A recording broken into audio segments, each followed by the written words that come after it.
On my wedding day, my family didn't show. Mom texted, "We're with your sister, she needed us more." I stared at the screen, swallowed, and married the man I love. Then chaos began. I'm Ava, 32, and I grew up orbiting my younger sister, Ruby. If there's air in a room, Ruby inhales it first. Lost jobs, breakups, healing retreats she couldn't afford. My parents, Victor and Elaine, turned every budget into a rescue plan. Meanwhile, I was the achiever. Decent grades, steady career, bought a condo without help. The return on reliability being invisible. Then I met Ethan, kind, allergic to nonsense. After one dinner where Ruby filibustered about her ex and shadow work, Ethan squeezed my hand and whispered, "Your family's logistics revolve around Ruby's feelings." When we got engaged, the pattern ramped up.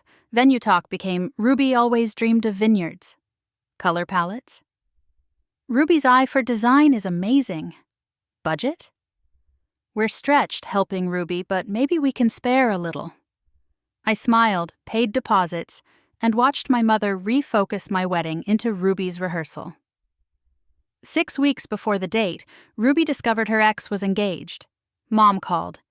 "Seeing you get married might be hard for her. We want to make sure she feels supported." I finally said, "This isn't Ruby's event. If she can't be a guest, she shouldn't come." Boundaries sound like aggression to people who benefit from your silence.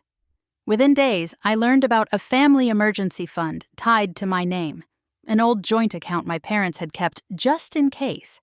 I removed myself, canceled access, and told them, "Celebrate with us like grown-ups, or stay home." They stayed home, and posted through it online. The morning after the ceremony, I stepped over tulips on our apartment floor, leftovers from friends who did show, and opened my phone to a storm. Mom had posted Ruby on their couch with the caption, "Some daughters need us more than a party." Relatives stacked hearts like sandbags. A cousin DM'd, "Hope you understand." I typed, deleted, and made coffee instead. Ethan leaned on the counter. "We can't outpost them," he said. "We can live well." Still, I needed my own oxygen mask.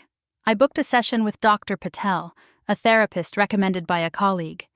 In her office, sunlight painted ladders on the rug. I told her the family history like instructions I'd memorized. How every crisis rerouted resources to Ruby, how any no felt like a fire alarm only I could hear. Dr. Patel nodded. "You didn't cause the fire. You keep grabbing the hose. Let's put it down." She gave me language.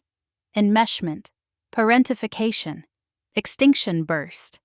Words that made me feel less haunted and more mapped. On my commute home, I called my father. He answered with rustling like he'd hidden in the garage. "Pumpkin," he began, a nickname that tasted like childhood.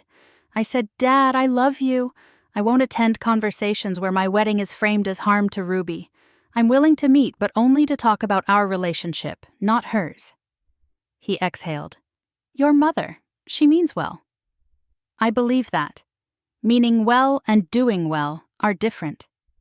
That Friday, we met at a neutral diner that smelled like syrup and old promises. I arrived with a list, and the steadiness therapy loaned me.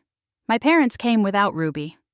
Progress, I thought, or a rehearsal for it. They slid into the booth, hands folded like students. I laid my list between the water rings. 1. Acknowledge the hurt. 2.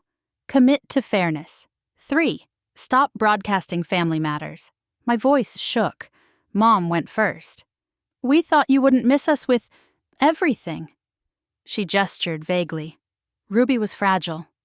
"I was too," I said. "You just didn't look." Silence thinned the air. The waitress refilled our mugs. Dad cleared his throat. "What do you need from us, specifically?" 3 things, I said, tapping the list. An apology for the wedding, a plan to repay what you withdrew. And boundaries. If Ruby spirals, you don't triage sacrificing me.